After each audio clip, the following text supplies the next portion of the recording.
This is the final video in our options playlist for the Securities Industry Essentials examination preparation. This is a masterclass of options going through a live testing bank on millionairesintraining.com using live testing examples that will be extremely similar to the ones used on your real SIE exam using a concept called the T-chart, allowing you to effectively use the credit and debit registers in order to always answer options effectively. If you master this concept, you will ace your SIE exam in the sections of options, and you will have no trouble getting 100% on your test. I'm Colin Kleck. Let's dive into options. Sign up to our platform at millionairesintraining.com. In January, a customer buys one ABC June 80 call at 7 when the market price of ABC is 81. The customer's maximum potential gain is. Let's make sure that we have the fundamentals of this lingo. You see here about one ABC June 80 call at 7 when the market price is 81. Do you understand what that refers to or what that's saying? Just to be clear, the number 1 does not stand for one share. It stands for one contract. And what is the standardized size of each options contract? It is 100 shares. And June in this options question is better described as the expiration month, because options are only good for a limited time, typically expiring in 9 months or less, on the third Friday of the month on which they expire. So this options contract would expire the third Friday of June. 80 represents what? 80 in this options question represents the strike price, the lock-in price, or the price at which the option can be bought or sold depending on the type of option, regardless what happens to the price. The next item in this options question is the type of options contract. Remember, there's only two types of options contracts, calls and puts. You can either buy them or sell them for essentially 4 types of options positions. Remember, from the holder of a call's perspective, their market outlook is bullish. And from the holder of a put, their market outlook is bearish. Remember the analogy, pick up the call, put down the phone. So if a customer buys a call, what is his or her market outlook? Bullish. Brilliant. So if you buy a call option, what does it allow you to do? Owning a call gives you the right to buy 100 shares of stock at the strike price. In this case, the strike price is 80. What about the at $7? What does that stand for, and what does that tell you? The $7 represents a $7 premium. That is the cost to own this underlying contract. And remember, the premium is the only term in an options contract that is not set by the Options Clearing Corporation. Instead, it is set by supply and demand in the marketplace. The at 7 is the premium, and this is what the holder paid to lock in their price. So that's what they've got. He's got a contract that lets him buy 100 shares of ABC stock at a fixed price, a locked-in price of $80 per share up until the expiration date in June. But no matter what the actual price is, he's got a locked-in price at $80. Okay, so the question is, what is the customer's maximum potential gain? Unlimited. As the holder of a call, you have the right to buy a fixed number of stock at the strike price, and in theory, how high could the price of the stock go? The sky is the limit. The price of a stock could rise by an unlimited amount in theory, therefore the holder of a call has an unlimited maximum potential gain. He's got a locked-in price at $80 per share, so if the stock goes above 80 plus the strike price you paid for the right to buy the call, in this case that would be $7, anything above 87, the customer would be in profit. But anything above 80, the call is likely to be exercised, because if the customer is not in profit while selling the stock for above the strike price, is going to help offset those losses. But remember, the sky is the limit of how high the price of a stock can go. So this customer has potentially an unlimited upside gain. If the question asked what is the customer's break-even point, well, we just said it would be 87. The strike price of $80 plus the $7 premium paid. If the question asked what is the maximum possible loss for this same holder of the call, it would be the premium paid of $7 per share times 100 shares. The maximum loss would be $700. Would be this customer's maximum loss. The worst case scenario for this customer is if the stock does not go in the direction they predicted, the option expires and they lose the $700 premium they paid to the rider, so the rider's maximum gain for this contract would be $700. This is the holder of a call, so their maximum gain is unlimited. If the question asked, at what point is the position in profit or position profitable for this same holder of a call, it would have to be above $87. So it couldn't be 87, that's a break even. It couldn't be 86, that's less than 87. That would result in a loss. So anything above 87 would be in profit.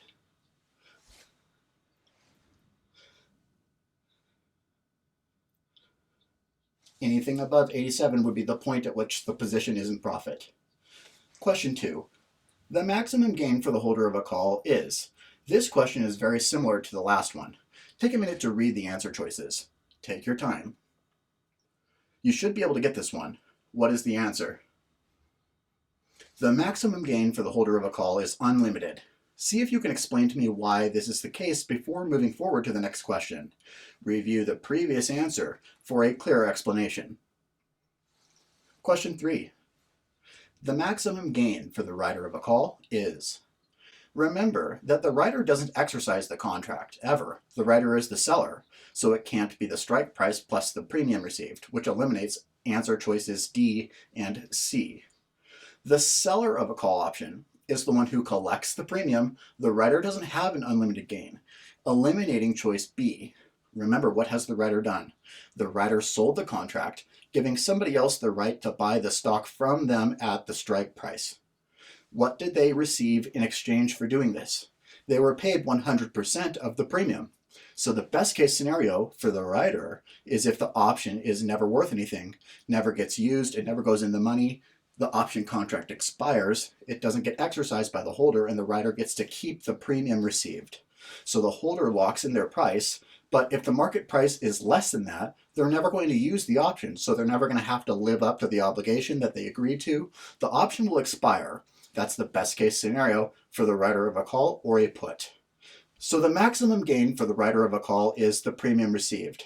Just to reiterate this information, from the writer's point of view, their best case scenario is the option does not get used, it does not get exercised. They don't have to do what the option says, they don't have to live up to the contract, the option expires, but they've still got the cash they received from selling the options contract. Question 4. A customer sells one ABC July 40 put at 6 when the market price of ABC is 38. The customer's maximum potential gain is. Remember that for the writer or seller of an option, they take in the premium, hoping that the contract expires, getting to keep the premium that they received from writing the contract. The writer of a call or a put does not have an unlimited potential gain. Eliminating answer choice is D. Eliminating answer choice D. What was the amount of premium that they received? $6 per share times how many shares? One standardized options contract equals 100 shares for a total maximum gain on this contract of $600. A customer sells short 100 shares of PDQ stock at 59 and sells one PDQ October 60 put at $6. The market rises to 68 and the put expires. The customer buys the stock in the market covering her short stock position. Her gain or loss is. So whenever you have a question constructed like this, you'll notice that there's a fair amount of information and activity going on. This customer is selling short as well as selling a put, writing a put. The market rises to 68, the put expires, and the customer has to buy in to cover in order to close out her short stock position. This is a perfect example of a question that you will want to use the T chart to solve. The T chart is something that you'll want to master. This is probably the most important concept for answering options questions. Mastering this T chart gives you an edge on passing your SIE exam because you will never incorrectly answer an options question if you do this the right way. So I'm going to draw this out on the right board so that you can duly note this information carefully. I'm going to start off by drawing a horizontal line and a vertical line crossing it and creating a T. Now, this is like basic accounting stuff, so if you ever take an accounting class, you'd see something like this. The left side of the T chart is what's called the debit register, or abbreviated DR. but an easier way to think of this is the left side is money out. Money out is where money would leave your bank account, right? The right side is called the credit register for accounting, or abbreviated CR. An easier way to think of the credit register is money in. Think of crediting your account, money coming in. Whenever you buy something, is money going out or is money coming in? If you buy something, that's money going out. If you sell something, is money going out or is money coming in? When you sell something, that's money coming in. Excellent. You'll want to go through each of the transactions and walk through them step by step. Go through them line by line on the left side on the left side for money out. Every time you buy something, that's money going out. Every time you sell something, that's money coming in. What I'm going to do is break this down line by line, step by step. This way you can see all of the transactions clearly and figure out the cash flow. Then do the math line by line to figure out, is this a win, lose, or a draw transaction? So the very first piece of this is the customer sells 100 shares of PDQ stock. Now, if you sell something, is that money coming in or money going out? That's money coming in, money in column, right? So we will write down on our first transaction on the right is to sell PDQ at plus 59. We will write down plus 59. The next thing that this customer did was to sell one PDQ October 60 put at 6. So she also took in another $600 for selling the put option. That's money in, right? So how much money has come in per share so far? 59 plus 6 equals $65 in so far, right? We're up 65 bucks per share. Good. The stock rises to 68 and the option expires. Remember, with a put, the holder only makes money in a falling market. Put down the phone. The last transaction would be the customer has to buy into cover to cover her short stock position. And what is the current market price? Well, it says it right here in the question. The market price of PDQ rises to 68 and the customer buys the stock in the market covering her short stock position. So the third step would be they sold it short, so sooner or later they'll have to buy it back to return those shares borrowed and sold to the lender. So the third action is to buy something. Now, if you buy something, does that go in the money in column or the money out column? Correct. The money out column. Let's do the math. I do this line by line here because it makes it easier to look at and break down. The third transaction is to buy PDQ at 68, which would be minus 68.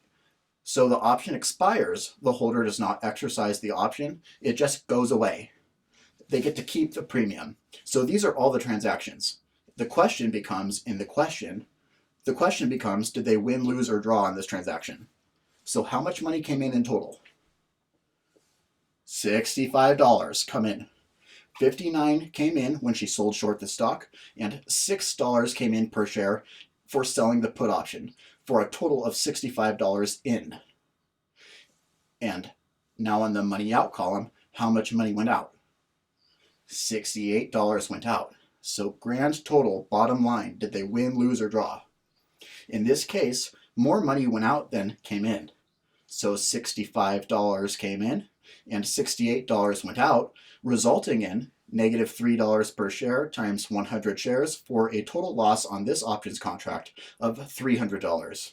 This is how we solve this type of question, step by step, line by line, using the debit and credit register. Now the third line down, we would put B for buy, or a plus, right? Or a minus, I'm sorry. For this specific options question, they would have to buy the stock that they shorted back in the market. You'll want to try and keep these annotations as simple as possible. S for sell and B for buy, or just use the plus and minus symbols. You can also use both to better reinforce the information during practice. Make sure to correctly put each transaction in the correct column, and then from there, it is simple addition and subtraction to solve the profit, loss, and break even on this type of options question. On the day of your exam, I suggest you use this T-chart on your whiteboard to solve this type of options question. Remember, the more you learn, the more you earn. Do simulated exams on millionairesintraining.com and practice to improve upon this information by taking quizzes and structured content videos. Question 6. A customer would buy call contracts because the customer is, what is their market outlook? The question in this, the explanation to this is pretty simple. The customer is bullish on the underlying contract. Remember from our analogy for the call or a put, which market direction does the holder of a call want the market to go? Pick up the call, put down the phone. The holder of a call hopes the market price goes up past the strike price, so they have the right to buy more expensive stock at a lower price. The holder of a put is the opposite of this. Put down the phone. The holder of a put can sell the stock at the strike price, even if the market is far less than the strike price. Selling the stock for $80 when the current market price is $30, capturing a $50 per share gain. This question asks, a customer would buy a call contract because the customer is bullish on the underlying security. They think the market's going to go up, and they'd like to capture a gain. Remember just about bulls and bears. Bulls are, an upward market outlook, and bears are a bearish market outlook, right? When the bulls fight the bears, who wins? In theory, if there's more bullish contracts than bearish contracts, the stock will go up. Maybe based on volatility and other things like quantity and stuff, but a customer buys 100 shares of ABC at 64 and buys one ABC January 65 put at 3. At which market price is this position profitable? This is another great opportunity to use the T-chart. On our first transaction, they bought ABC at 64. So on the money out column on the left, we will put minus 64. The next line down, what is the next transaction? It is the premium paid. So minus 3 in the money out column. How much was the premium paid? $3 times 100 shares. So now that you have your two items, here's how much money they have spent so far. 64 plus $3 equals $67 out so far. So your total spent so far would be $67 out.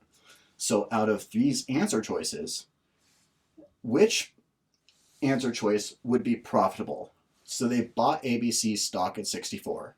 They paid a $3 premium for the option. So they're out of pocket $67 per share total. So how much would they have to sell ABC stock for just to break even, just to zero out? They have to sell it for $67 exactly, right? So to be profitable, therefore, they have to sell ABC for more than $67 per share, right? So looking at these four answer choices, which one is the best answer choice? It would be answer choice D, $68 per share. That's the only profitable answer choice. Answer choice C, 67, that would still be the break even. There's no profit, which also obviously eliminates answer choices B and A. The only profitable answer choice is answer choice D, $68 per share. Question 8. The premium on a call or put option is the answer choice A, exercise price of the contract. Answer choice B, the cost of the contract. Answer choice C, the market price of the underlying instrument. Answer choice D, cost of the underlying instrument. Well, let's use the process of elimination. We can eliminate answer choice A because the exercise price of the contract is also referred to as the strike price, the price at which the holder of a contract has the right to buy the stock. Remember that the premium is what you paid for the ability to lock in your price. So the premium on a call or put option is the cost of the contract. The correct answer is answer choice B. The cost of the contract is what you paid for the actual contract itself. The premium on the contract is the privilege of being able to lock in your price and potentially sell it at a better price later on. Remember that the holder of an option contract has the right but not the obligation to exercise. They are in control. In the writer's case, in exchange for the premium they have received for writing the contract, they're obligated to do what the options contract says if the holder tells them to do it. So keep in mind that the option buyer is in control. The holder is in control. That's what they paid for, and the writer or the seller of the option is in reaction. That's what they got paid for. The seller of an options contract makes money off the premium, hoping that the contract expires. If they are exercised and uncovered, they could face a potential loss on their position.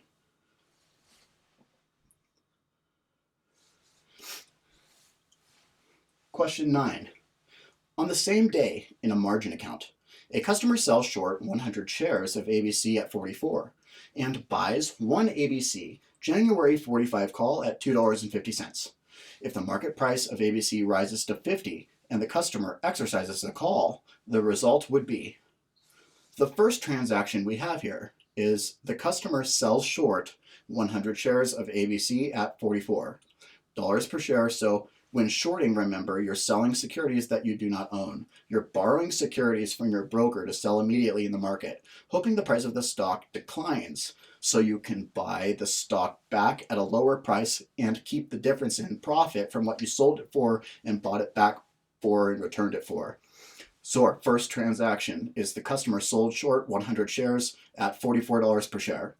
So if you sold something, is money coming in or money going out? Money in. Let's put a plus 44 in our money in column. While you're still in practice, I'd recommend putting a little label like S for sell or B for buy, along with the plus and minus symbols next to the numerals, just so you can be very clear. Eventually you won't need to do this, although during practice this is a great way to embed this into your memory. So this customer sold short at 44, so plus 44. What's the second transaction? The customer also buys one ABC January 45 call at $2.50. What's the 45? The strike price. What's the 250? The premium. So when you buy something, is money coming in or is money going out? Money out, right. So in our money out column, the premium paid of minus $2.50, 2.50 to buy the call. Buying the call is going to cost him $2.50 in the money out column. So what is our third transaction? At this point, ABC rises to 50 and the customer exercises the call option that he owns, which means he has the right to buy ABC stock at what price? $45 per share, which is this option strike price.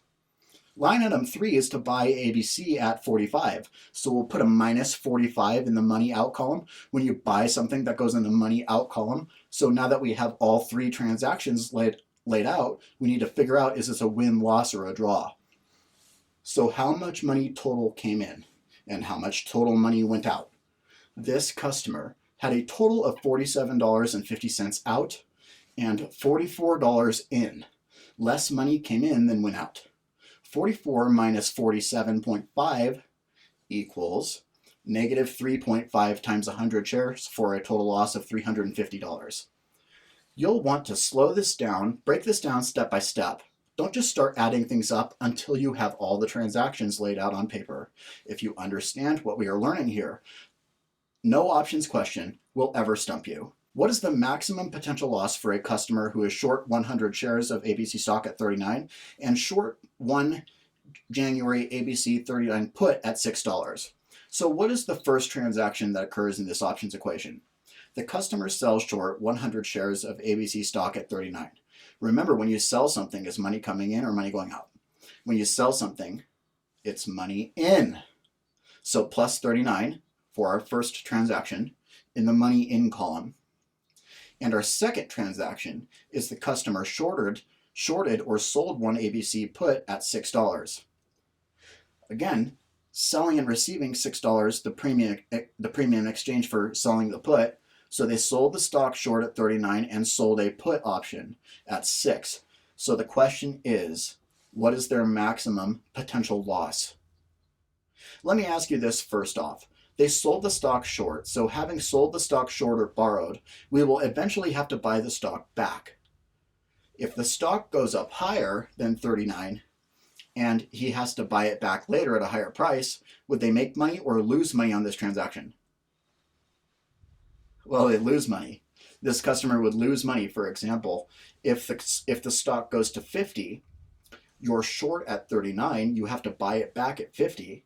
So if you sold short at 39 and have to buy it back at 50, you're going to lose money on the deal, right? So the higher the stock price goes when you sold short, the more money you'll lose, right? Though you'll have to buy it back at a theoretically never-ending higher price. So the maximum loss in this case scenario would be unlimited. Because in theory, they shorted the stock, they have to buy it back and return the borrowed shares to the lender. So in theory, there's no limit on how high the price of a stock can go.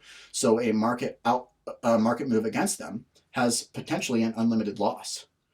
Notice that this person is not covered and has nothing to offset the losses, leaving them with a virtually unlimited upside risk.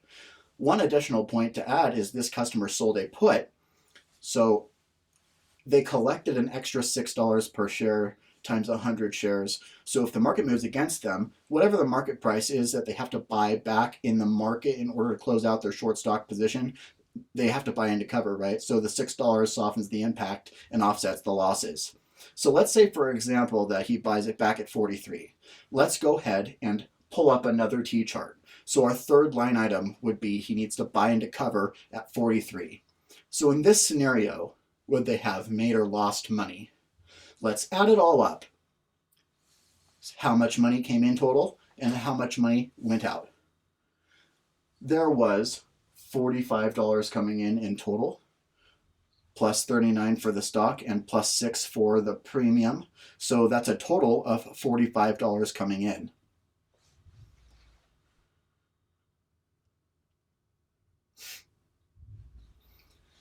And a total of $43 went out when they had to buy the securities. So 45 minus 43 equals $2 per share times 100 shares for a total profit of $200. So even though the stock went against him, it didn't go against him so horribly that he still had premium left over. So even though he lost the bet because of the premium he received that offset the losses, he's still left over and winning ahead. $2 per share. This isn't a best case scenario, of course, but they still finished ahead. Now, just to be ultra clear, if you're still unfamiliar with what short selling is and don't understand how you know that you'll eventually have to go out and buy the stock back in the market to return it to the lender, right? If you're not understanding this, we did a complete video on all the little details of short selling in our playlist in trading markets.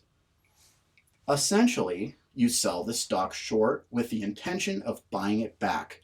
The plan, of course, is that the stock is going to have fallen in price and you'll buy it back later, replacing what you borrowed but at a cheaper price. The plan is simple. Buy it or sell it now at 39, let the price of the stock fall, buy it back later on at a cheaper price and pocket the difference.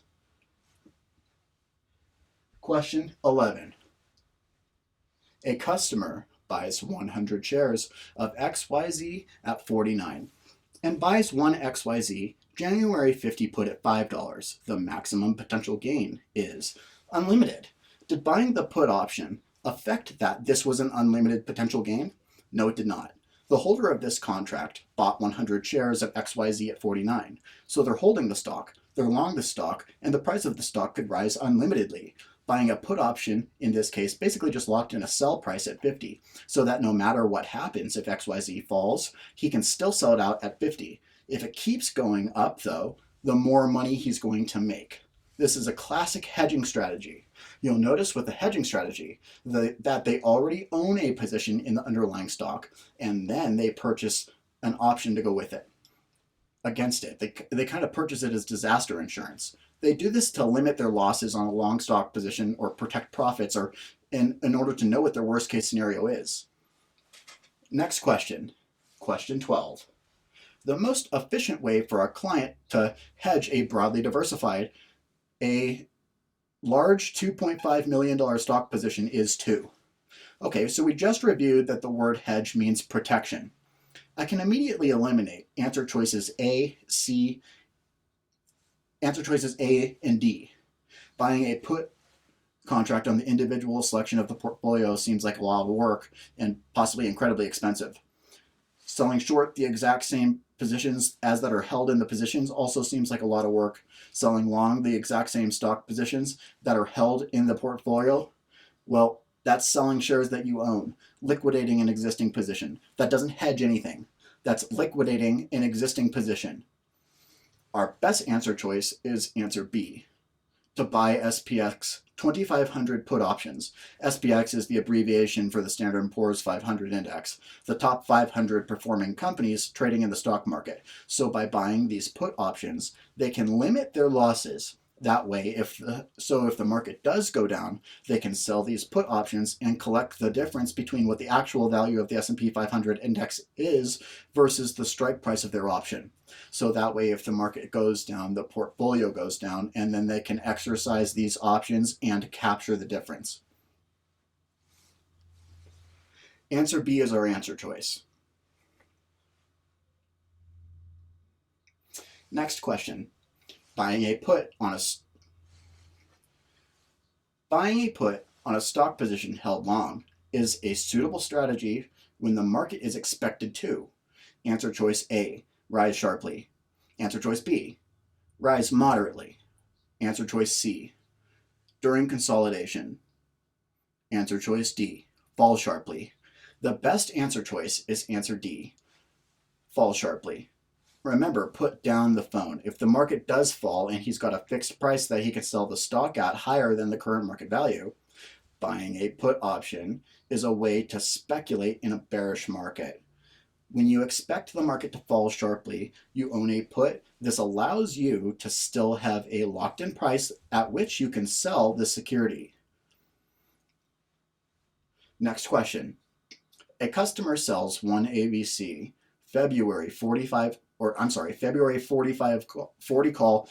at $2 when the market price of ABC is $39.50.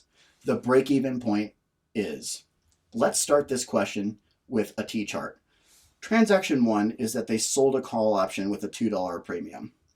They collected a $2 premium per share, so let's put a +2 in the credit register column. I prefer to do these on a per share basis and then multiply afterwards. This is a February 40 call, and we need to figure out the break-even point. So let's assume for a minute that the person who sold this option is exercised. So if he's assigned this contract, what does he have to do? Right, he has to sell it to them at what price? $40 per share. So he has to sell ABC and he'll collect $40 per share for selling it. How much money has came in so far? $42. So our running total so far is 42. Now that he has sold ABC stock, now he has to go buy it. So what price does he have to pay for ABC stock just to break even? Just to zero out? $42 right now. So he buys it at 42 right now, therefore a total money going out is $42. Total money in is $42. Grand total is 0. $40 came in, $42 went out. So this is how we figure out what his break-even point is. So first off, we had to break down what did he collect for the premium? Then I had to assume that he got assigned the contract. The price at which she would have had to sell it for in order to break even is 42. Another way to think of this for the seller of a call, break-even point would be the strike price plus the premium received. For the writer or the seller of a put, it would be the strike price minus the premium. Next question. A customer buys 100 shares of ABC stock, which is now trading at $62. A month later, the market goes to 65. The customer thinks the market will remain near 65 during the following months, and he decides to sell one ABC September 65 call at $3. ABC then goes to 60, the customer's call contract expires, and the customer decides to liquidate his existing position in the current market price. The customer has. To start off this equation, we'll use the T-chart. We'll put down buy ABC at 63, so minus 63 in the debit register. The next step is to sell one ABC call. What did they collect for doing this? How much was the premium? The premium in this case scenario is $3. For our third item, it says that ABC goes to 60. Well, we'll put plus $3 for selling the call, but the call doesn't get exercised. Remember, pick up the call. The market went down. So we'll put plus $6 in our money in column. For a third line item, ABC goes to 60. The call option expires. They decide to sell the stock at the market price, which is 60. So your third line item would be to sell ABC at 60. So plus 60 in the money in column. We don't need another line item because the option expired. It won't be exercised. So looking at our two sides of the T-chart, we see that a total of $63 went out, a total of $63 went in. They broke even. Our best answer choice is answer A. No gain or loss on this transaction. Question 16. A customer buys 200 shares of ABC at 68 and sells 2 ABC calls at 3. The market rises to 80 and the calls are exercised. The customer has a, for our first line item on this question, we will put on the money out column, buy ABC at 68. So minus 68. And then our second line item would be to sell call options at 3. So we'll put plus 3 in the money in column.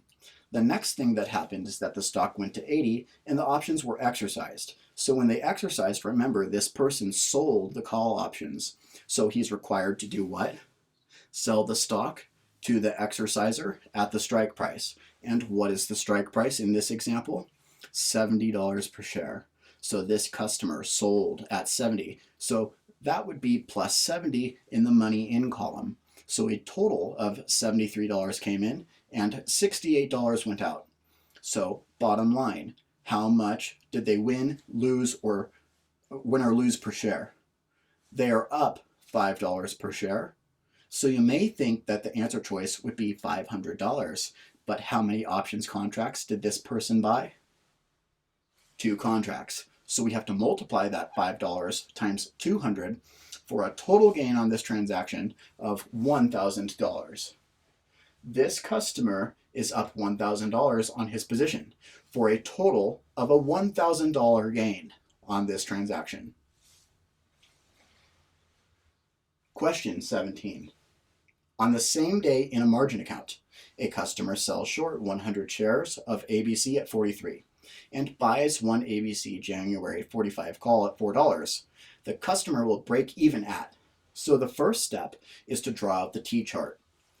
The first transaction is this customer sold short 100 shares at $44. So we will put a plus $43 in the money in column. Excuse my grammatical error. What is the next transaction? This customer bought one ABC 45 call at $4. So we paid a $4 premium for the right to buy ABC at 45, regardless what happened to the price. So what we will do is put a minus 4 in the money out column. So having sold short the stock at 43 and bought the call option for $4, so what is our next step? It's to figure out his break even. Knowing that this customer has to buy the stock back eventually, what does he have to buy it back at just in order to break even? So 43 came in and $4 went out. 43 minus 4 equals 39. So our third line item would be to buy ABC at 39. So minus 39 in the money out column. Now that we have every transaction laid out, how much total money came in versus how much total money went out? So a total of $43 came in and a total of $43 went out. Bottom line, $0 profit or loss. This is a break even or a draw. So this customer has to buy it back at 39 just to break even. The break even point would be $39 per share. Question 18. All of the following statements about index option contracts are true except. Just to be clear, an index option is basically making a bet about the overall direction of the stock market. It's measured by a particular index, like the S&P 500 index.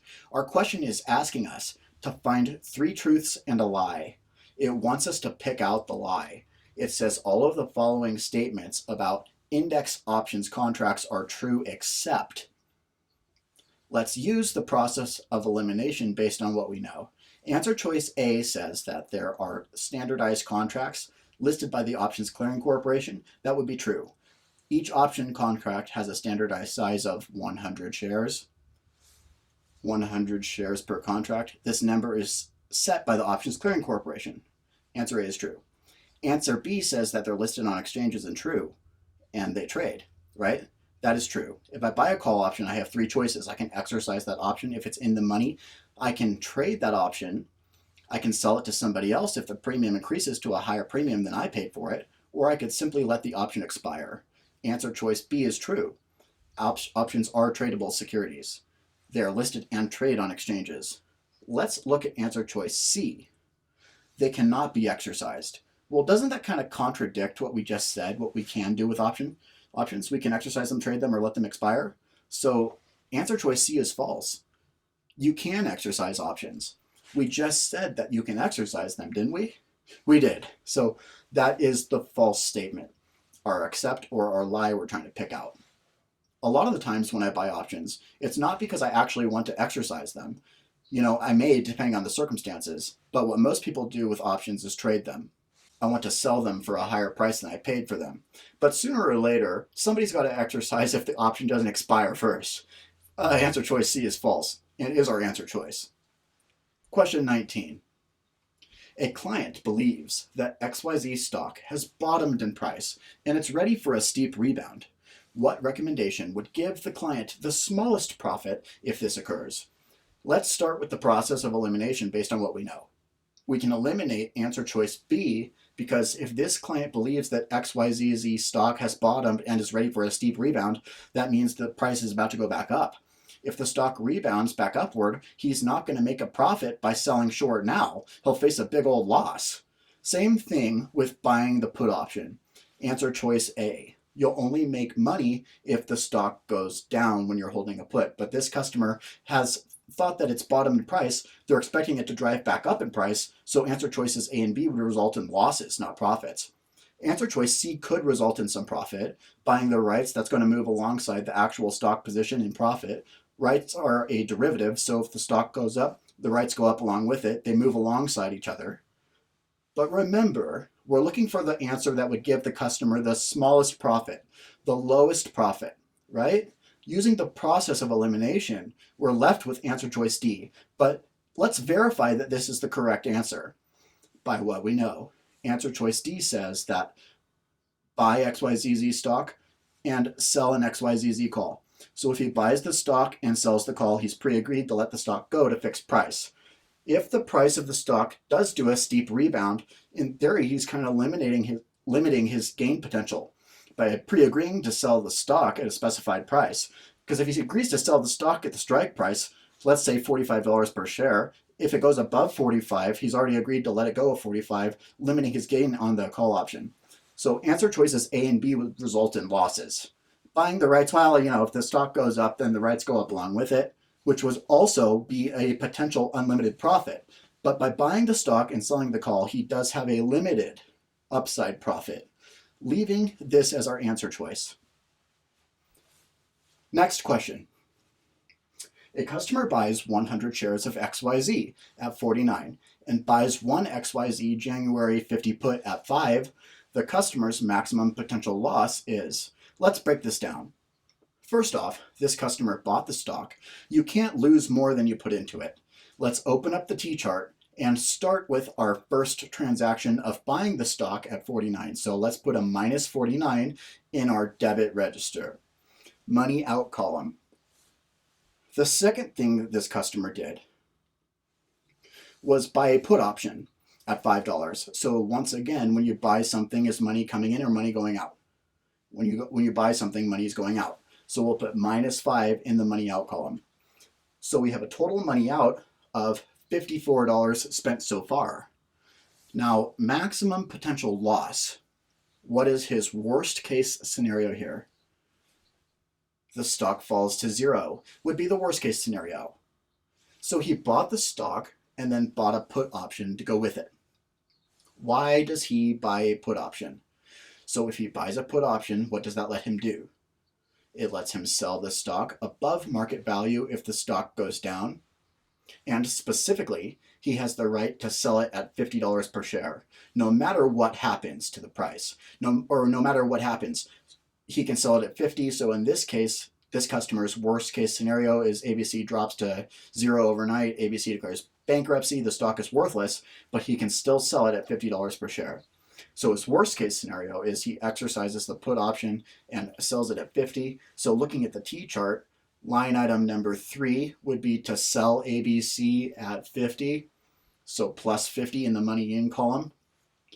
We will do the math on a per share basis and then multiply by the number of contracts at the end. So on a per share basis, how much money went out and how much money came in? $54 went out and $50 came in. So therefore, this customer's worst case scenario is he is going to lose $4 per share times one options contract, 100 shares. This customer's maximum possible loss would be $400. This customer knows his worst case scenario. He'll lose $400. Answer choice A is the correct answer. He loses minus $400, and that is the worst thing that can happen to him by buying the put option. He's buying disaster insurance. Remember, insurance costs money, and if you're the holder of stock and you buy a put option on the stock, the put acts as an insurance policy. What do you pay for an options contract? That is called the premium, right? What do you pay for insurance? They call that the premium also, right? That's not an accident. Question 21. A customer sells short 100 shares of PDQ at 49 and sells one PDQ September 50 put at $6. The maximum potential gain while both positions are in place is. On our T-chart, our first transaction is to sell short 100 shares at 49. So plus 49 in the money in column. And our second transaction is to sell one PDQ 50 put at $6. So plus 6 in the money in column. The question is, what is this customer's maximum possible gain while both positions are in place? First off, as a short seller, do you make money when the stock goes up or if the stock goes down? Good, if the stock goes down. So this customer sold short at 49, and theoretically, this stock could go to zero. At the same time, though, he sold a put option, didn't he? Okay. So selling a put option, what does it oblige him to do? So he gave somebody else the right to sell his stock to them at a $50 per share price. So as soon as the option is assigned to him, what is he required to do? He has to buy it from the holder at the pre-agreed price, if exercised, which is 50. So line item 3 in the money out column would be to buy PDQ at 50. So we'll put a minus 50 in the money out column. Now that we have all of the transactions laid out, we see that a total of $50 went out and $55 came in. I see a $5 per share profit times 100 shares for a total profit of $500 on this transaction.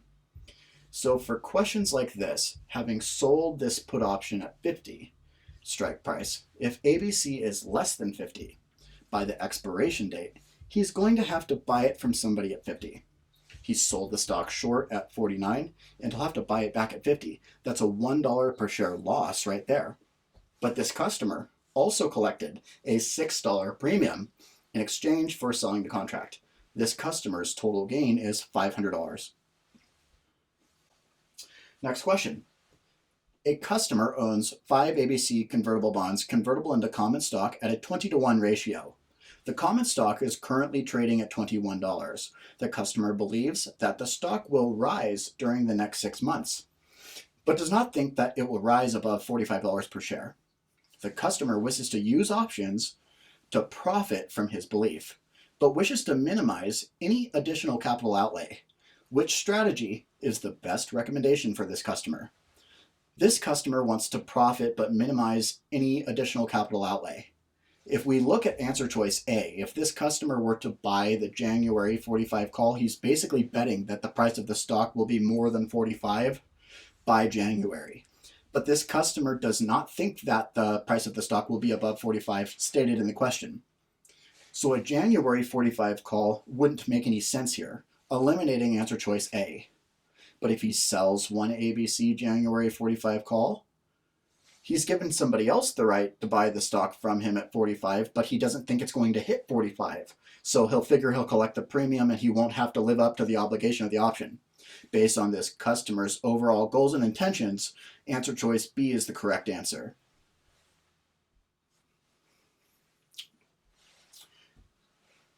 Question 23.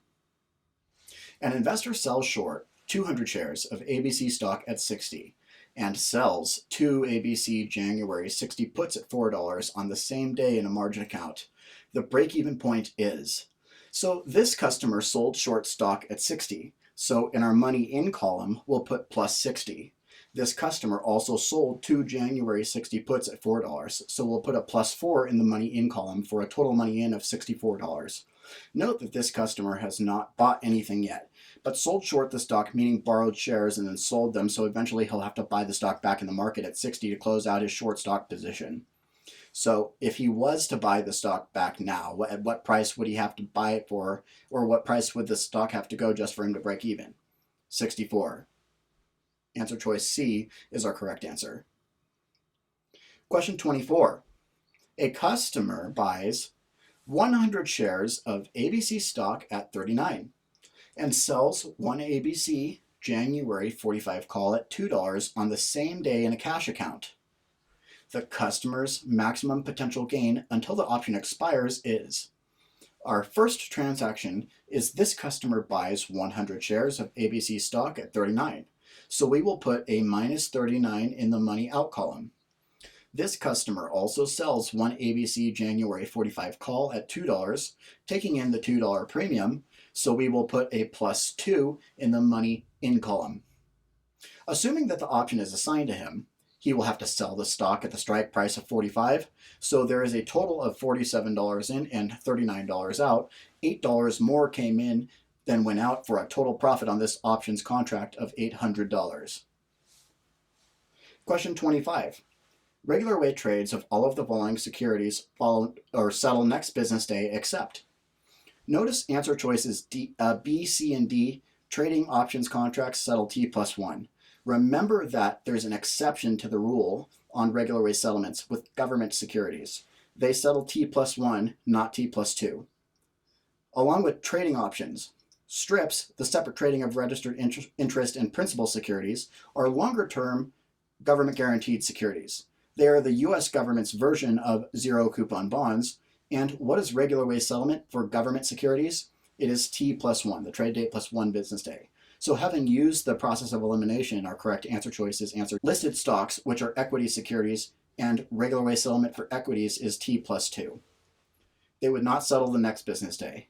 Remember, when they ask you except, you're looking for 3 truths and a lie, picking out the false answer choice. Question 26. The issuer of listed options contracts is the. You might be quick to think that the writer of an options contract is the issuer, but they are not. The Options Clearing Corporation actually issues the contracts. Remember from our lecture on options, the Options Clearing Corporation is responsible for matching up the contracts, so when someone exercises their option, the Options Clearing Corporation matches up that options with someone else who needs to be assigned that same options contract. Option D is the correct option, or the correct answer. Answer D is the correct answer. Question 27. Which of the following is not standardized for listed options contracts?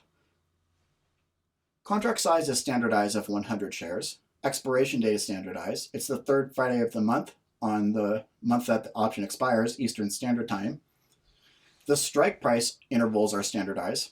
What about answer choice D, commissions and exercise costs? Well, the commission that you might pay at Ameritrade may be different than the commission you pay at Merrill Lynch. So commissions and exercise are not standardized. Question 28. An investor writes 1 ABC January 45 call at $3.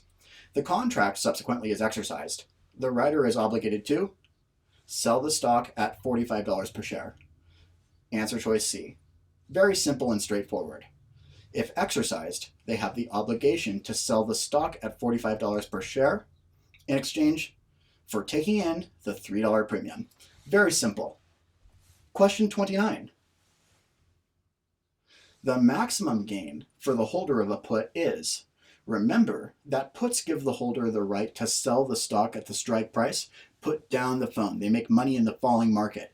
The buyer of a put thinks that the market is going to go down, which is why they want to lock in their price now. They'll figure that they'll buy the stock cheaper later on, exercise the put option, and sell the stock at a premium to the current market price and make a profit that way. They make a profit when the stock goes down. The farther the stock goes down, that means the cheaper they can buy the stock back and still sell it at a fixed price. So the more it goes down, the more profit they make, right? Yes. Is there any limit to how far the price of a stock could fall? Well, it could fall to zero. Could it go any lower than zero? No, it cannot, can it? So you can't make more than the actual strike price. So the answer choice here would be the strike price minus the premium, would be the maximum gain for the holder of a put. Question 30. If the market price is below the strike price on a put contract, the difference is termed the in the money amount. Answer choice A. If the market price is below the strike price for the holder of a put option, would that holder make a profit or not make a profit? And if you're in profit, you get to sing the song, we're in the money, to figure out, if the option is in or out of the money. All we're doing is comparing the strike price of the contract to the market price and figuring out, would it be profitable to exercise? If it's at the money, that means that the market price is exactly the same as the strike price. Always remember the analogy, pick up the call, put down the phone.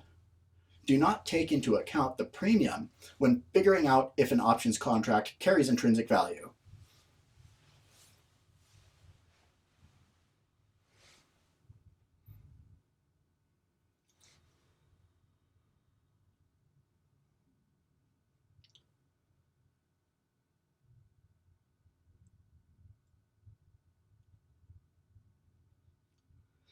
Question 31.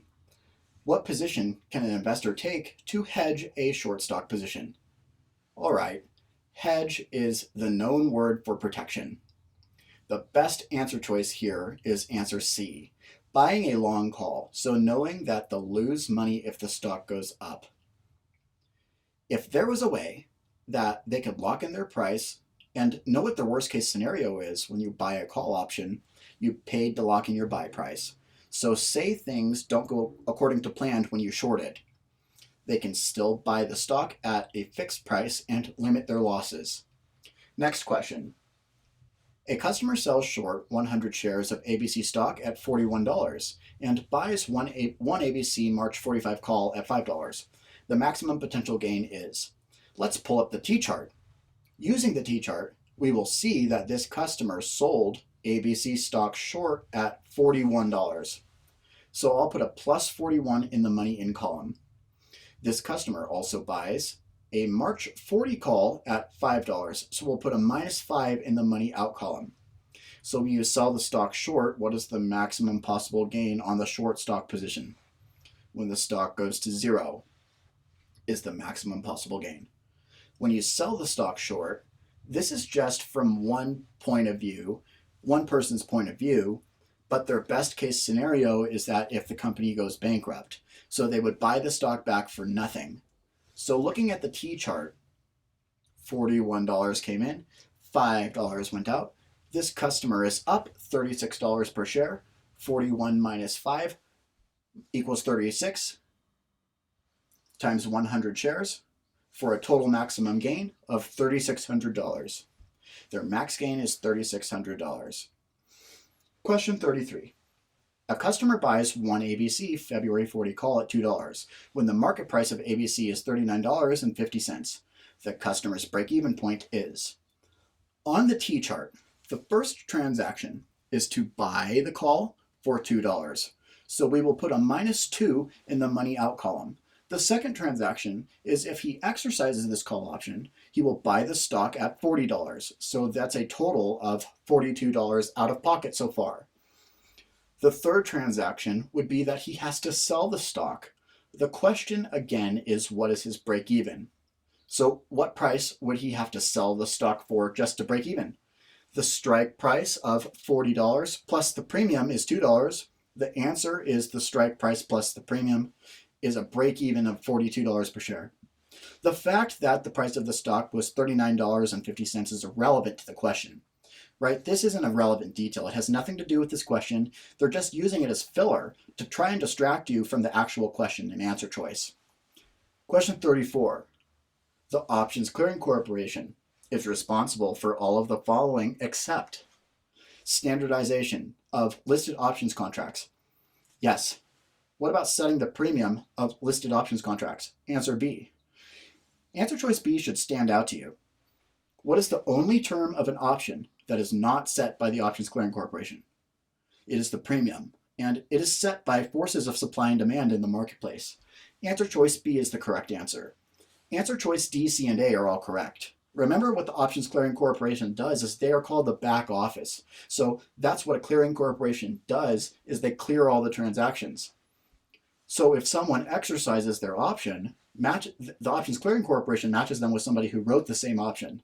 So they are, in fact, responsible for the assignment of exercised options contracts, as well as issuing options contracts and standardization of listed options contracts. The premium is the only term on an options contract that is not set by the OCC. Question 35. An American-style stock option differs from a European-style stock option because it can be exercised at any time until expiration. That's the answer. An American-style option can be exercised at any time up until expiration. There are two styles of options. Remember that with a European-style option, it can only be exercised at expiration, on their expiration date, versus an American-style option, which can be exercised at any time prior to expiration. Equity options are almost always used American style, and index options are almost always used European style. Answer choice B is our correct answer. That American style options differ because they can be exercised anytime prior to expiration. A customer who is long put contracts would have what kind of market sentiment? Remember, when somebody is long, they are the buyer. And what direction does the buyer of a put want the market to go? Say the analogy out loud. Put down the phone. They want the market to go down, and they have a bearish market outlook. Answer choice B is correct. They have a bearish market outlook. Question 37. A customer purchases 100 shares of ABC stock at $34 and buys one ABC January 30 put at $2 in the same day in a cash account. Subsequently, the stock goes to $34 and the customer's put contract expires, and the customer sells the stock in the market at the prevailing market price. The customer has A. As we can see here, the stock goes to 44 and the put contract expires and they sell the stock. The T chart will come in good use here. Once again, we will lay out all the transactions in order. The first transaction is to buy 100 shares of stock at 34, so minus 34 in the money out column. The second transaction is this customer buys one ABC January 30 put at $2, so minus 2 in the money out column. The total money out in this transaction is $36 per share. The put expires and the customer sells the stock in the market. So what is our third transaction? To sell the stock at 44. So in our money in column, we will put plus 44. Our total money out is $36 out. Our total money in is $44 per share. I see a profit of $8 per share, an $800 gain. Question 38. A customer buys one ABC February 45 call at $3 when the market price of ABC is 44. The stock moves to 35 and stays there until the contract expires. The gain or loss to this customer is, pretty simply here, our one and only transaction is to buy a call on ABC for $3. So this customer spent $3 to own the call. The stock moves to 35 and the contract expires, meaning this contract didn't get exercised, pick up the call and went the other way. So what's the outcome for the purchase? They lose the premium paid of $3 per share times 100 shares for a total loss of $300, which for the holder of a call is the worst case scenario. They lose the premium they paid to own the contract. Question 39. A customer buys one ABC February 60 call at 4 when the market price of ABC is 61. The stock moves to 75 and the customer exercises. The gain or loss to the customer is, on our T chart, this customer bought a call for a price of $4, so minus 4 in the money out column. Buying this call allows them the right to buy the stock at 60. The second step is to exercise the option and buy the stock for 60. So we will put minus 60 in the money out column. The third step is that the stock went to 75. The customer exercises the option, and we have to presume that he sold the stock at the market price of 75. So we will put plus 75 in the money in column. So a total of $64 was spent.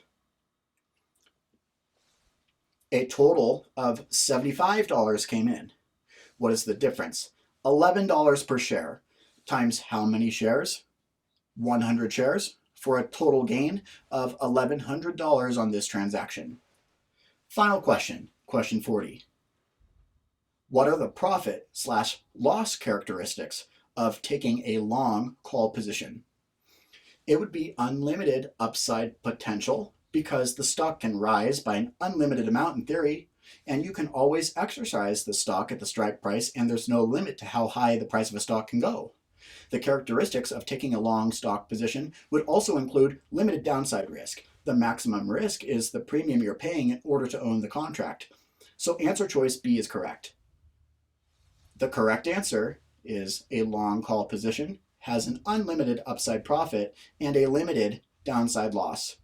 As you can see, if you master using the T-chart and understand the terminology that we're using here, you shouldn't have any trouble getting 100% score on your options section of your Securities Industry Essentials exam. I'm Colin Kleck, representing millionairesintraining.com, and millionaires will be made at millionairesintraining.com. If you haven't already, go over to millionairesintraining.com and sign up for our platform. It's an extremely helpful resource and will provide you more value than you could ever imagine. We're building it into a social platform. I'm Colin Kleck, representing millionairesintraining.com, and millionaires will be made at millionairesintraining.com.